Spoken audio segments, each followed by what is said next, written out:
Hello, welcome to another episode of Your Opportunity Partner. My name is Professor Art Gogatz, and I haven't been doing some of the episodes lately. I've been traveling from Bangkok to LA to Bogota, Colombia, to Cartagena, Colombia, back to LA now, and but from now to the next couple of weeks I'll be putting up a few different videos so to compensate for lost time. If you enjoy these videos, if you find any of them useful, please do subscribe. We're a new channel. Subscriptions really help.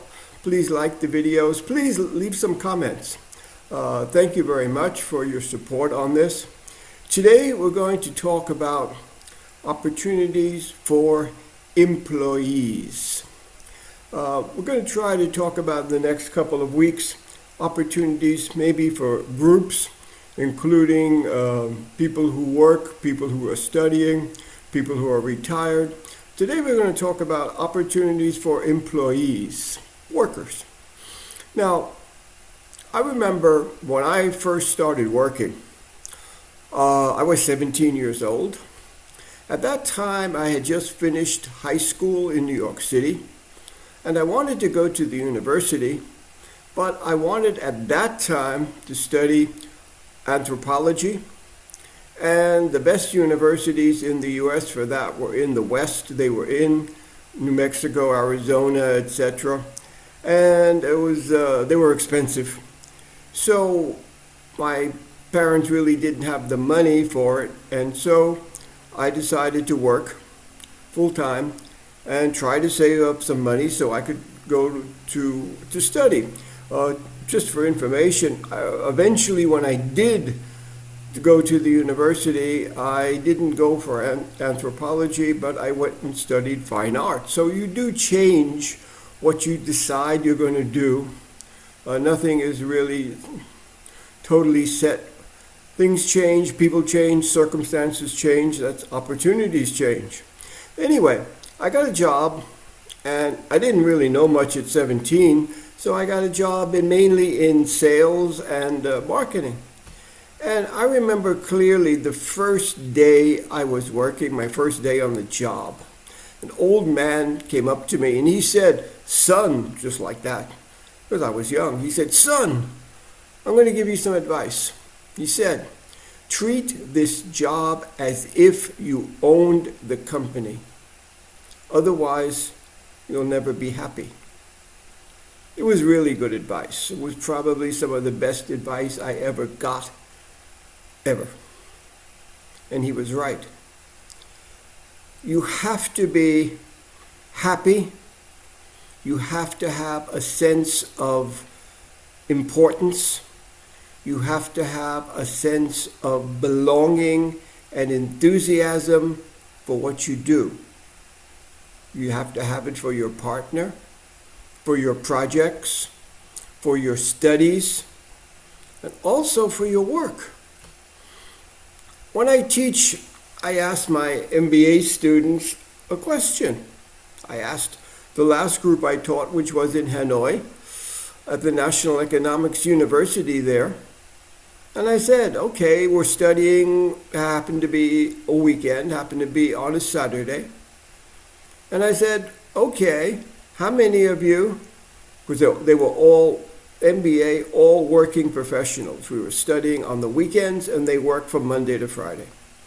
So I said to them, how many, I had about 50 students in that group, how many of you love your jobs?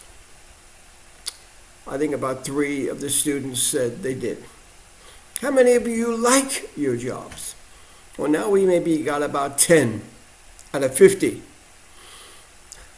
I said, today's Saturday, do you want to go to work on Monday? No.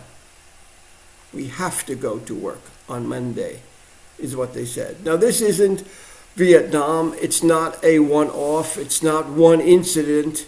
I've taught for a lot of years, and I've asked this question to many groups. Again, remember, if you've seen any of these videos, I've taught in 24 different countries. 24. And I probably asked this question in 20 countries, to multiple groups, in different schools. And the answer is always, we have to go to work. We don't want to go. Well, there's something called TGIF, which means, thank God, it's Friday. What's that mean? Well, it means that, wow, weekend, wonderful. I don't have to work. I don't have to study. I can do what I want. I can relax. And so therefore, Monday's bad, Tuesday's bad. You never hear TGIM or TGIT for Monday or Tuesday. Well, why not? You should, honestly, be enthusiastic and happy for the weekend. TGIF, fine. But you should also be TGIM and TGIT and TGIW. Now, I recommend, and I mentioned it before in passing, it was a good speech by Steve Jobs, the late Steve Jobs of Apple, at Stanford University in 2005. And one of the messages in his speech to the graduates of that university, Stanford, he said, I've looked in the mirror every day for the last 33 years, and I've asked myself a question. If today were the last day of my life, would I want to do what I have to do today? He said, when the answer has been no for too many days in a row, I know I have to change something. He also said, find what you love. If you don't find it, keep looking. Don't settle. Don't compromise. Don't accept your job that you don't like. Find a new one. Do what you want. Do what makes you happy. Now, I'll tell you something, which is important, but before I do, go to a quote from Confucius. He said, find a job you love and you'll never have to work a day in your life. Do you want to work or do you have to work? Well, if it's have to, it becomes difficult. You should want to do the most important things in your life. Okay, now what is the important thing I'm going to tell you? Think about this. A lot of people, a lot of my students that I've taught over many years, not really happy with their relationships, with their partners. Not really happy with their jobs. Okay? That's a good part, a good piece of your life. Because if you go and get up in the morning and go to work and you're there for 8-10 hours, maybe with transport, then you come home and you're with your partner or your boyfriend, your girlfriend, husband, wife, and you don't really not wow about either, what do you have left? Sleep. I look at going back to life. They always say, and I remember I have 2 daughters, it's tough to wake up a teenager. They love to sleep. I asked my undergrads, give me 3 things you love. A lot of them say sleeping. Sleeping is an escape. It's necessary, it's great, it's wonderful, but it shouldn't be your greatest pleasure. Greatest pleasure should be get up in the morning and go attack the day and meet new people and have new adventures. should be enthusiastic to get up. Because if you're sleeping a lot like a teenager, it's a sign that what you have is not what really you want. I mean, teenagers have it tough. I remember when I was a teenager, wasn't the greatest period for me. Why? You're not an adult, but you're not a child. You're in the middle. And when you are an adult and you are old enough to make your own decisions and to do and live as you want, it's better.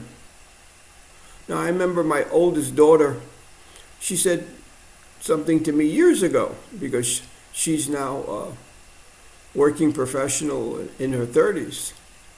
But she said to me one day, she said, you know, being an adult and being on your own is really great. But sometimes I think it was better when I was a teenager and just had to worry about keeping my room clean. That's true. TGIF doesn't mean that.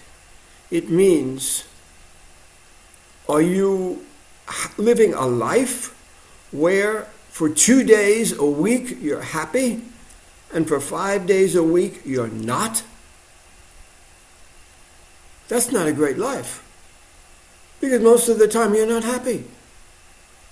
And other people know it. You know it. It wears you down. You're not going to have great health. Jobs is right. Was right.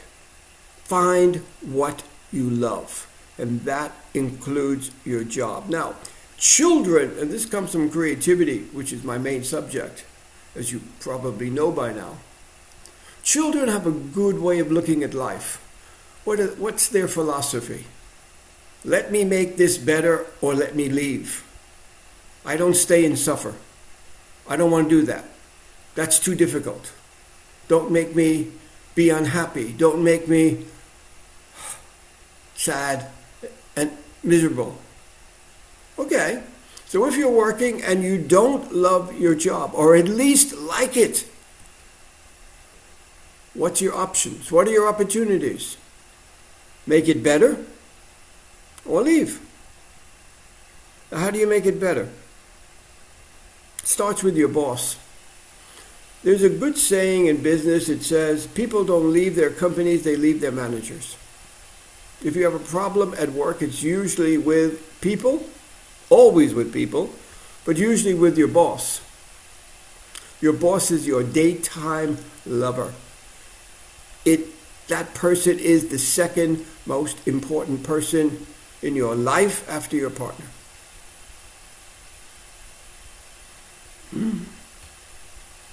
What do they want? They want you to care. They want you to help them. They want you to be enthusiastic. It's a chicken and egg situation. You're working with a boss. You're not happy. He's not happy because you're not happy. You're not happy because he's not happy. The whole idea in life, if you've really watched some of these videos, is try to be happy. It makes you healthier. It makes you easier to find people and to make friends and to get opportunities. Look, I go back to what I told you in the first video and in subsequent videos. Opportunities don't fall out of the sky by magic. You create them. Sometimes they come and you don't realize you create them, but they come through people, and they come because that person has confidence, likes you, wants to be and help you. Opportunities come from everything you've done up till that point. No opportunities come by magic or from God. They come because you make other people happy and confident, and they want to work with you. That's your opportunities. So you create your own opportunities. Make your job better. Why? Make your attitude at work better. And if you can't, leave. Oh, that sounds easy. Well, find another job. Remember, change management says the best time to change is before you have to. Best time to change is when you already have a job. Well, if you don't have a job, you go for a job, they ask you, are you working? You say no. They may say, well, that's good because you're available. But a lot of times the interviewer is thinking but may not say, why aren't you working? What's the matter with you? What's wrong with you? I mean, it's the same thing with relationships. I compare a lot of things with relationships, but it's true. Best time to get a new boyfriend or girlfriend is when you have one. Now, that may seem callous, but it's true. Same thing. You meet somebody, they ask you, do you have someone? Are you dating anybody? You say no. They may think, oh, it's good you're available. But they may also think, what's wrong with you? Why don't you have someone? Okay. So find another job. So first thing I'd say, if you're unhappy with your job, again, most of the people in the world say they're not happy with their jobs. Most of the people in the world, do you really, what that is? That's a lot of people. So make the job better or find another. And if not, then we come up to the subject of my next video. Start your own business. You're the boss. There's nobody to get upset with. There's nobody to say, oh, I don't want to go. It's your own business. Statistically, and we're almost out of time for today, but statistically, when you ask people when they're older, what was the most happiest time of your life? A lot of people say when they were in love or when they had a child. Entrepreneurs say the first year of my new business. First year of your new business, you're not making any money. Break-even point is a year after it opens. You're working 20-hour days. You may lose everything because 50% of the new businesses every year fail. But it was the happiest time. Why? Because you were doing what you wanted. And that's precious. So what are your options? Make your job better? Find a new job? Or start your own business and you give yourself your own job? Now, thank you very much for the video today. Next one, we'll continue this and talking about opportunities in terms of entrepreneurs. Thank you very much. Appreciate it. Please do like the video if you can and join. Thank you. See you next time.